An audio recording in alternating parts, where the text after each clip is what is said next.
misrepresentation, misunderstanding. And then I noticed they all started with M, so I had to highlight that. But basically what I mean by that is, there's a lot of misrepresentation with who Afghan women are, who Pashtun women are. There's actually, just to give you an example, there's a book written on, a very popular book written by a woman called, what's her name, Sally Armstrong. Some of us have had the pleasure of listening to her. This woman is a Nazi, but she's got so much influence within the Canadian context. She gives advice to the military. She's very involved in the Afghan women issue. But she's written a book, and in the book she has narratives of about 22 Afghan women. And I did a breakdown of all these women, and they almost, I think with the exception of one, all of them were from urban centers, Jalalabad, Kabul, but almost all of them came from sort of middle-class backgrounds. None of them were from the countryside, none of them were illiterate, none of them came from poor backgrounds. So that kind of misrepresentation leads to a lot of misunderstanding. We have to go help, Afghan women want this, Afghan women need this. When in fact, Afghan women, some did actually suffer under the Taliban, but we all know a lot of women didn't. In the villages that I've been to Afghanistan, the relatives that I have in the countryside are actually not, they're not as objecting towards the Taliban and what the Taliban did as somebody in the city would have been, because they would have influenced the women in the city more than they would have influenced the women in the countryside. So it did create a lot of misunderstanding, and the kind of things that Sally Armstrong, what she does, is it's kind of done on a larger scale. There's another woman, Deborah Ellis, she wrote The Breadwinner, and she sort of follows the same trend where they take these women who represent such a small percentage of the Afghan population, and they use these women to reach out to all Afghan women and create efforts that, based on what these women need, for all Afghan women. And then, of course, this creates huge marginalization. So what you have is, you'll have gatherings like this for women, for Afghan women, and you won't have any Pashtun women, particularly Pashtun women who come from rural or sort of poorer backgrounds. I was in Afghanistan 2 months ago, and there was a huge women's business gathering, and it was very successful, got a lot of attention. But I looked around the room and I didn't really see a lot of Pashtun women. So this is something that has resulted from this. And the sad thing is that a lot of people are not actually realizing this as a problem. So that's something that worries me. Yeah, and there is a lot of seclusion amongst Pashtun women. We know this because we follow the code Pashtun code, which I will also talk about. And also a lot of current literature and stories that are coming out in the media on Afghanistan are actually talking about the fact that there is Pashtun resistance. So this is now being acknowledged in the media. So that was another reason why I needed to focus on Pashtun.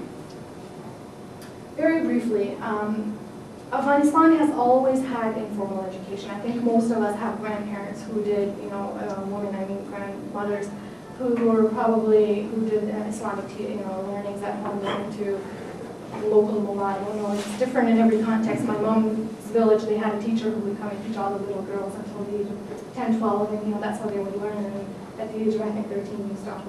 But a lot of these women had basic literacy skills from this formal learning, and this was a very, very important realization by the parents. So this was not something that they overlooked. This was something that they actually respected and they wanted for their children, their daughters. One of the things that I wondered about was, so a lot of these women have had this basic formal literacy. It's not formal, but it's an informal form. But I wondered how that influenced how they raised their children, how they conducted their daily life. Was there a positive influence that resulted from this oral sort of informal education that they received? Did it in fact affect them positively? Because if it did, then that's actually an answer to perhaps maybe something that we need to consider. So formal education is what I mostly will focus on. There were 3 reforms that took place in Afghanistan. The first one started with King Amanullah in the 1900s, and he I guess took a trip to Europe with his wife, Soraya, and they were so inspired by the West and the development that was taking place there, and the progress that was there, and the modernization that was there. So that they wanted to come back and bring that to Afghanistan. King Amanullah, I think he was a man who had he was very ideal. He had a good image for Afghanistan. son, and he very quickly decided that, if he opened these schools for girls, because up until now there weren't any, that people will, that this will help modernize the society. So he opened the first school for girls in the 1920s, and all these schools mostly were concentrated in Kabul, and then later kind of moved to other urban centers, never in the countryside during this period. And during this time, there was a controversial thing that the Queen did that a lot of the literature talked about. She, I guess, publicly unveiled herself, so she covered whenever she did her public gatherings. But coming back from Europe, she decided, since now we were entering a new stage and they thought the country was ready for this, they didn't know their country, I guess, because when she decided to remove her veil and mark sort of the beginning of a modern stage that they, or this vision that they had for Afghanistan, they were met with a lot of resistance. There were those that were close to the royal family that welcomed this, and they saw a lot of hope in this, and this was something that they supported greatly. But then there were mass, I think there were protests, they had her picture. I mean, it turned into a big mess. Some of you probably already know this, but so it created a divide amongst those that were, those that actually wanted these reforms and those that didn't. And the ones who didn't were predominantly from the countryside, sort of outside of Kabul, outside of the elite circle that sort of supported the royal family.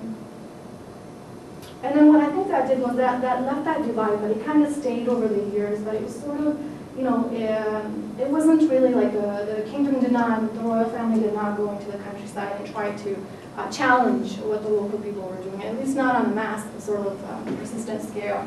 And I don't think the countryside really cared. Like, they sort of kept away from each other, and they were sort of in isolation from each other generally.